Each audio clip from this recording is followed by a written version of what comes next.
खै साथीहरू भाग्यमानी भन्ने कि अनभाग्यमानी भन्ने है बडी बाबाको आफ्नै दाजु सन्तान बडाहरू चाहिँ हामीले अहिलेसम्म भेटेको थिएन है अहिलेसम्म नेभर। अनि आज मात्रै भेटायो बल्ल ठिकै छ है नमरिसम्म भेट्न त पायो। एकदमै ठुलो सन्तान छ हाम्रो चाहिँ बाउको दाजुभाइहरू एकदमै ठुलो टाढा छ नि त सो भेटेको थिएन। अनि आमाको पनि एकदमै ठुलो सन्तान छ। आउनुहोस् यो भ्लगमा तपाईँहरूलाई वेलकम छ। अनि हामी चाहिँ अहिले चाहिँ मूल घरमा छ। मूल घर आएको बेलामा चाहिँ म कामहरू गर्छु हुन्छ नि घाँस पनि कोही कोही बेला काट्छु चारोहरू अन्त भेडाहरू बाख्राहरू घाँसहरू अलिअलि गर्छु किनकि माथि घरमा त गरिँदैन मूल घरमा चाहिँ अब सबै हुन्छ नि त कामहरू। अन्त पोगो पनि हेर्नुहोस् न मैला खेलेर खुसी भइरहेछ यो चाहिँ एकदमै। अनि मूल घर आएपछि चाहिँ महल नै फाल्टै खुसी हुन्छ सबैजना भेटघाट हुन्छ है। मैले अघि चारो पकाएको पनि यहाँ पाक्न आँटिसक्यो काटेर। अनि पोगो चाहिँ यस्तो घिनलाग्दो मैला खेलिरहेछ यो पनि आज खुसी भइरहेछ मूल घरमा। अनि सबैजना हाम्रो आफ्नो बडा बडीहरू चाहिँ बल्ल भेटिँदैछ नि त। अनि मूल घरमा छ हामी चाहिँ अब चाहिँ माथि घर जान्छ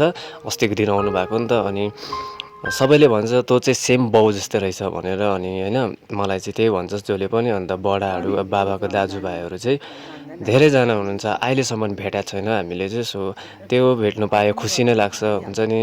अनि सन्तान एकदम ठुलो छ। अनि यो माने देख्दै गरेको चाहिँ यो चाहिँ बाजेको हो हुन्छ नि बाजे खस्नु भएर चाहिँ यो बनाउनु भएको हो। बाजे चाहिँ यता आमापट्टिको बाबा बाजे भनौँ है उहाँको चाहिँ बनाएको। अन्त त्यो मूल घरमा एकदमै मजा आउँछ साथीहरू है। बोजू हुँदा पनि एकदमै रमाइलो हुन्थ्यो। अनि अहिले चाहिँ यहाँनिर घरमा चाहिँ कान्छा मामा अनि काकी अनि छ्यामाहरू बस्नुहुन्छ नानीहरू है। अन्त एकदमै रमाइलो हुन्छ है। यहाँ चाहिँ निकै तल पर्छ नि त औल नै पर्छ मूल घर चाहिँ है। अनि हेर्नुहोस् होला तपाईँहरूले धेरै माया दिइरहनु भएको छ अनि धेरै धेरै धन्यवाद यसरी माया दिनुहोस् होला। अनि भ्लग हेर्नुहोस् है त मेरो यो मिनी भ्लग हो सो तपाईँहरूलाई सबजनालाई वेलकम छ है।